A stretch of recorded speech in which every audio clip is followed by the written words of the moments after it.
भगवान कहते हैं अच्छा भैया, अच्छा बुआ, कोई बात नहीं, हमने रक्षा की, लेकिन अब हमें जाने दो, तुमको जो चाहिए वो बताओ, हम तुम्हें दे देंगे। कुंती मैया कहती है प्रभु यदि आप कुछ देना चाहते हैं तो एक ही चीज मांगते हैं। कुंती जैसा किसी ने वरदान नहीं मांगा, जो कुंती ने मांगा ये कोई मांग ही नहीं सकता। क्या मांगा कि विपदा सन्तु नः शाश्वत तत्र तत्र जगद्गुरो भवतो दर्शनं स्यात् पुनर्भव दर्शनम्। ऐ प्रभु यदि कुछ हमें देना चाहते हो तो ऐसी विपत्ति हमेशा हम पर आती रहे। भगवान कहते हैं क्यों बुआ, ये तो हमारे खाते में भी नहीं है, मैं किसी को विपत्ति नहीं दे सकता। कुंती मैया कहती है यदि कुछ देना है तो हमको प्रभु केवल दुख ही चाहिए, इसके अलावा कुछ नहीं चाहिए। क्यों? जब दुख होगा तो तुम्हारी याद आएगी, और जब याद आएगी तो मोहन तुम सामने हो गए। क्योंकि दुख में सुमिरन सब करे, सुख में करे न को। मैं जानती हूं प्रभु जब सुख आ जाएगा तो आपका विस्मरण हो जाएगा। कुंती मैया ने भगवान कृष्ण से आज दुख मांगा, भगवान नहीं गए द्वारिका। इधर जब से महाभारत हुआ है तब से युधिष्ठिर बड़ा अशांत रहते हैं। युधिष्ठिर को लगता है कि जितनी भी सेना, जितने भी परिजन मारे गए, इसका कारण केवल हम हैं, इस राज्य के लिए। आज महाराज भगवान कृष्ण पांचों पांडवों और द्रौपदी को लेकर के महाप्रयाण श्री भीष्म जी बाणों की सैया पर लेटे हुए हैं। 41 दिन हो गए हैं।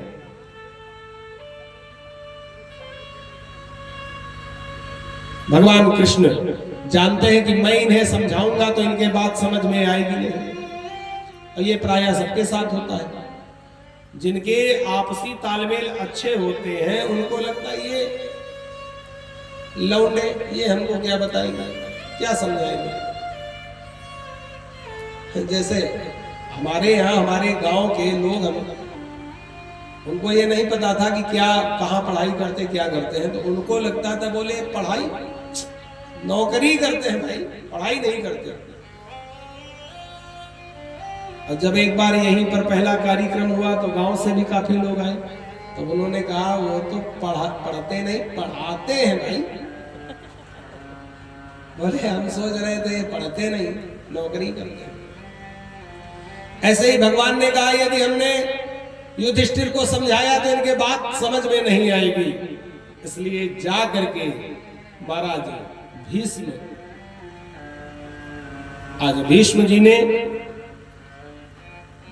अन्य प्रकार कई प्रकार से श्री युधिष्ठिर को समझाया।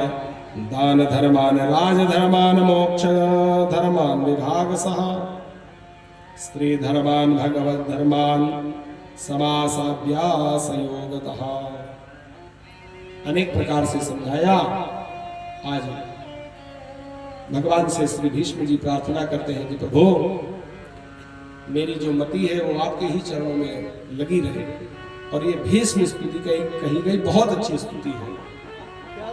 इति मति रूप कल्पिता कृष्ण भगवती सात्वत पुंगवे विभूमि स्वस्वपुमुपगते क्वचित् विहरतुं प्रकृतिमुपेयसि यद् भव प्रवाह त्रिभुवन कमनं तमालवर्णं रविकरगवरवरं वरं दधाम कपुरलककुलावृतामनाब्जं विजय सकीरतिरस्तमं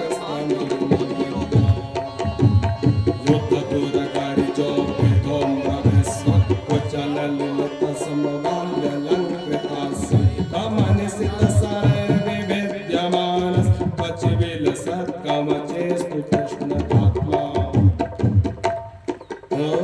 सपदि सखी वचो निशम्य मध्ये निजकरयोर्बलयोरतं निवेश्य सतवति परसंनिकायुरक्षिणा गतिवत पार्थसखे गतिर्नमस्तु व्यवहित प्रतना मुखं निरीक्ष्य स्वजनवधा विमुखस्य दोषबोध्य कुमति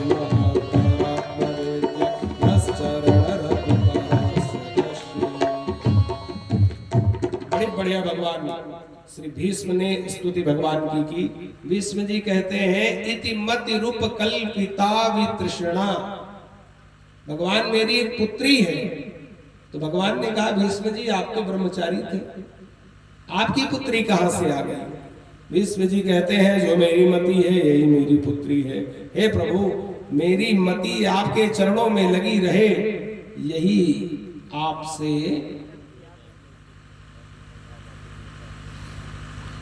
आपसे वरदान चाहिए। हमें खूब याद है युद्ध के समय में युद्ध तुरगरी जो विधुम्र विस्वत, हमने देखा कि जिस समय हमने अर्जुन के ऊपर प्रहार किया उस समय आपने हाथ में रथ के पहियों को लेकर के हमें मारने के लिए दौड़े। वो जो अद्भुत छटा है, आपके मुख पर पसीना और जो रथ के पहियों से निकली हुई धूल जब आपके मुख पर लगी हुई तो कितनी शोभायमान हो रही थी आपकी घुंघराली जटाएं। प्रभु ऐसा दर्शन तो केवल मैंने ही किया था। आप कल्पना करिए जिस समय भगवान ने हाथ में रथ के पहिए को उठा करके और महाराज भीष्म के वो मारने के लिए दौड़े तो उस समय भगवान का कितना सुंदर दिव्य स्वरूप होगा। भीष्म जी कहते हैं आज महाराज भीष्म जी का प्राणांत होता है। भगवान द्वारिका के लिए गमन करते हैं। द्वारिका में भगवान का राजोचित स्वागत होता है। श्री सौनक जी प्रश्न कर देते हैं कि प्रभु अश्वत्थाम्नोपसृष्टेन ब्रह्मशिष्णोर्तेजसा उत्तराया हतो गर्भ ईसेना जीवितः पुनः।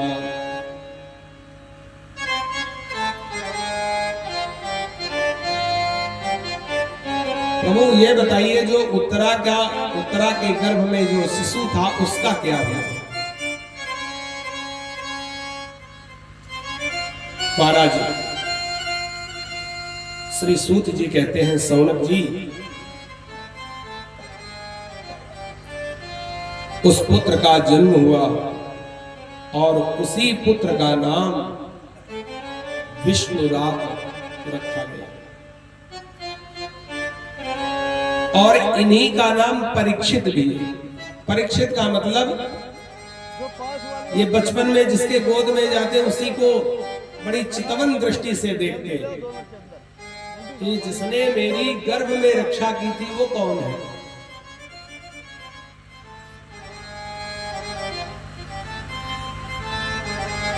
तो जब ये एक देखते तो इनका वही नाम पड़ गया परीक्षित। वैसे इनका नाम विष्णुरात है। श्री सुखदेव जी का नाम ब्रह्मरात है। अच्छा ब्रह्मरात जैसा वक्ता हो और विष्णुरात जैसा श्रोता हो, कितनी बढ़िया चकाचक जोड़ी जनी है। कथा विराम हो गया 5 मिनट। परीक्षित का जन्म हुआ, ब्राह्मणों ने इनके भविष्य का वक्तव्य किया, अनेक प्रकार से बताया, दानी सौर वीर। एक बात और बता देगी तक्षकादात्मनो मृत्यु तुझ पुत्रोपसर्जिता। इस बालक की एक ब्राह्मण के शाप से तक्षक नाग से इसकी मृत्यु हो जाएगी। महाराज युधिष्ठिर परेशान हुए, लेकिन ब्राह्मणों ने कहा ये कोई साधारण बालक नहीं है, इसलिए क्या नाम आप बिल्कुल चिंता न करें। महाभारत युद्ध के पहले महाराज विदुर जी गए थे और धृतराष्ट्र भीम के पास रहते हैं। आज विदुर जी ने आकर के बहुत फटकार लगाई और धृतराष्ट्र और गांधारी गंधमादन पर्वत पर चले गए। अभी द्वारका से भगवान को छोड़ करके अर्जुन वापस नहीं आए हैं। 7 महीने हो गए, वापस नहीं आए। युधिष्ठिर को बड़ी चिंता हुई, बड़े अपशुकुन देख रहे हैं। उसी समय अर्जुन का आगमन हुआ। देखा अर्जुन बिल्कुल निस्तेज है। युधिष्ठिर ने पूछा तुम्हारा तेज नष्ट क्यों हुआ? अब ये विद्यार्थी भी समझ ले, तेज कहां कहां नष्ट होता है। बोले यदि तुम्हारे यहां कोई आगंतुक आया है और उसका तुमने स्वागत नहीं किया और उसको दरवाजे से भगा दिया तो तुम्हारा तेज और श्री नष्ट होगा। तुमने किसी ब्राह्मण का अपमान किया है तो तुम्हारा तेज नष्ट होगा। किसी गाय का तुमने वध किया तो तुम्हारा तेज नष्ट होगा। किसी संत की निंदा की, किसी परस्त्री का गमन किया तो तुम्हारा तेज नष्ट हो जाएगा। अर्जुन कहते हैं भैया हमने ऐसा कोई काम नहीं किया। कहते हैं कि जिन्होंने हमें चलना सिखाया भगवान कृष्ण, वो इस धराधाम को छोड़ करके चले गए, यही मेरे मूल कारण है, इसीलिए मेरा तेज नष्ट हो गया। इस बात को मैया कुंती ने सुना। जैसे ही सुना कि कृष्ण इस धराधाम को छोड़ करके चले गए, वैसे ही उनके प्राण अवरुद्ध हो गए और कुंती मैया का प्राणांत हो गया। इसी बीच में महाराज परीक्षित को राजगद्दी पर बैठाल करके और 5 पांडवों ने स्वर्गारोहण किया। परीक्षित ने दिग्विजय की। उस समय जब कोई राजा बनता था तो वो चारों दिग माने दिशा, विजय माने विजय करना, दिशाओं पर विजय प्राप्त करना। चारों दिशाओं में राजा परीक्षित ने दिग्विजय की।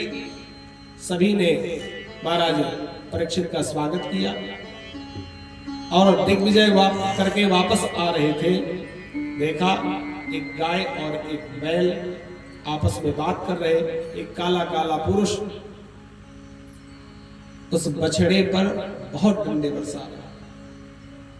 राजा परीक्षित ने देखा, फटकार लगाई, वध करना चाहते थे। दीनहीन होकर के वो पुरुष उनके चरणों में गिर गए। राजा परीक्षित ने क्षमा कर दिया। 4 स्थान दे दिए, द्वितम पावनम स्त्रिया सूनम, 5वां स्थान स्वर्ण का दे दिया। कलयुग में एक गुण देख करके राजा परीक्षित ने इसको छोड़ दिया। अब वो केवल एक ही गुण था कि यत फलम नास्ति तपसा न योगेन समाधिना तत फलम लभते सम्यक् कलौके सब कीर्तना। केवल कलयुग में बड़ी बड़ी आराधना साधना कोई कर नहीं सकता, बैठ नहीं सकता है। केवल केवल भगवान का नाम ही लेना मोक्ष पद को प्राप्त कराने वाला है। क्योंकि कलयुग में समय नहीं होगा। कली माने होता है यंत्र, यंत्रों का युग है कलयुग। पुर्जों का यंत्र है, कल पुर्जों का यंत्र है। सारे काम मशीनों से होंगे। अब रोटी बेलनी नहीं पड़ती है, धरो बटन दबाओ, सेक गई, बेल गई, हो गई। मनुष्य केवल एक कुर्सी में ही सीमित हो रह गए।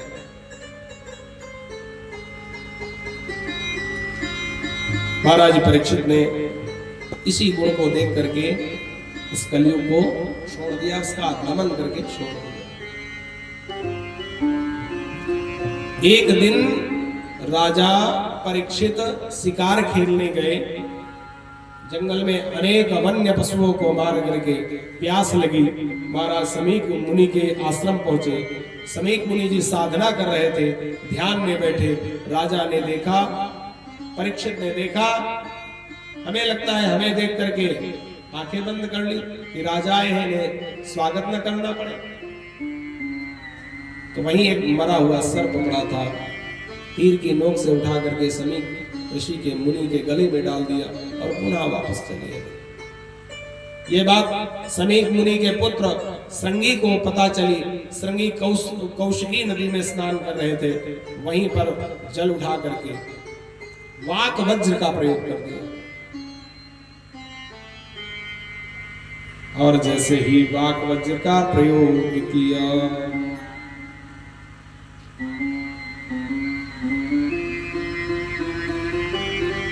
वाक वज्रम विसर्जः, इतना रोष में आ गए, बड़े अशब्द कहे कि जो राजा प्रजा की रक्षा करने वाला प्रजा का भक्षक बन जाए, ऐसे राजा को रहने का कोई अधिकार नहीं। तो लंघयति लंघयति मर्यादं तक्षकाः सप्तमे हनि दक्षन्ति स्म कुलंगार नोदितो में तपाद्रुहम्। मर्यादा का उल्लंघन किया है। आज के 7वें दिन तक्षक नाग के द्वारा महाराज परीक्षित की मृत्यु हो जाएगी, ऐसा वाक वज्र बोल करके और विसर्जन छोड़ दिया, जल को छोड़ दिया। महाराज समीक मुनि के पास आकर के देखा, रोने लगे श्रृंगी। समीक मुनि ने पूरी बात को समझा और अपने पुत्र को डांटा, बेटा गलत किया, राजा तो ईश्वर होता है, नहीं समझ पाए, जाओ उनको कम से कम ये बात तो बता दो कि आज के 7वें दिन तुम्हारी मृत्यु होगी। इधर परीक्षित विचार कर रहे हैं कि मैंने बड़ा अपराध किया, एक संत का हमने अपमान किया है, इसलिए हमें कठोर से कठोर दंड मिलना चाहिए। आज आकर के समीक मुनि के शिष्यों ने महाराज परीक्षित को बताया और परीक्षित बड़े प्रसन्न हुए। अपने राज्य का राजा अपने पुत्र जन्मेजय को बना करके और महाराज अनशन करके गंगा के तट पर पहुंच गए। बड़े बड़े अमलात्मा, विमलात्मा, महात्मा, सिद्धगण, बड़े बड़े लोग आकर के महाराज परीक्षित के पास सभी मिलने आए। और उसी समय देखा क्या, तत्र भगवान व्यासपुत्र यद्रक्षया गामटमानो नपेक्षा अलक्षलिंगो निजलाभतुष्टो मृतश्च बालैरवधूतवेशः।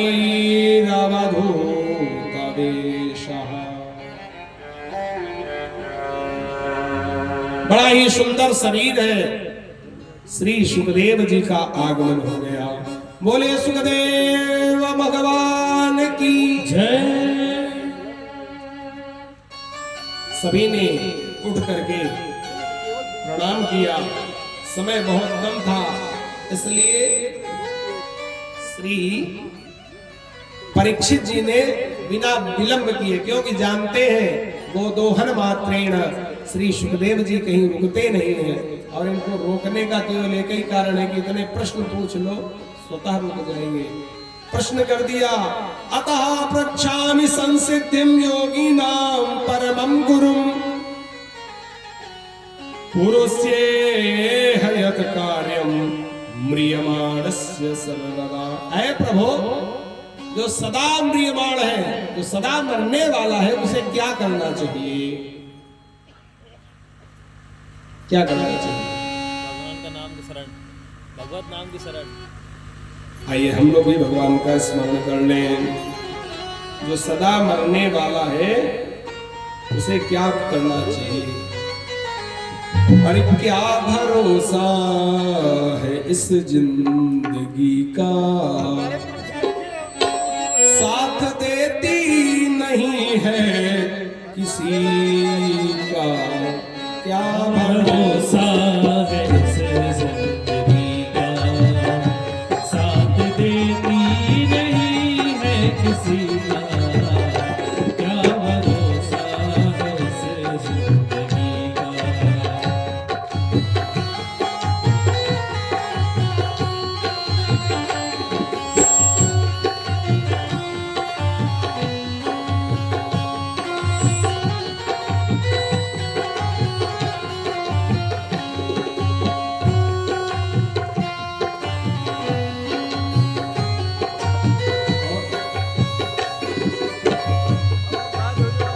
सांस रुक जाएगी चलते चलते, सांस रुक जाएगी चलते चलते सम्मा बुझ जाएगी चलते चलते, सम्मा बुझ जाएगी चलते चलते।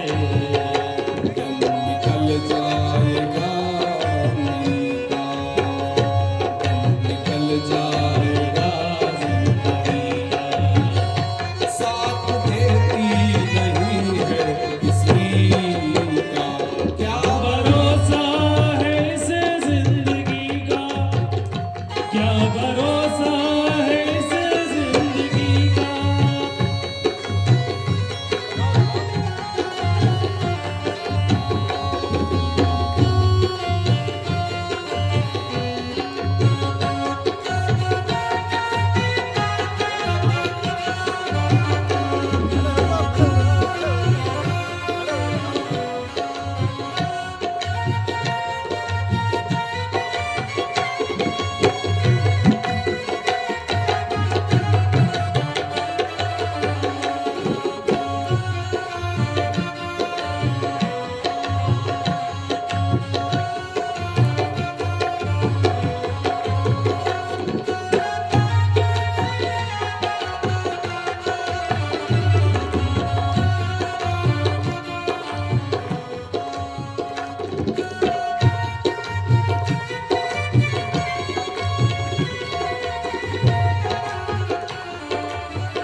चलिए भगवान के नाम पे सब लोग खुद को झुकाएंगे और भगवान को मनाएंगे।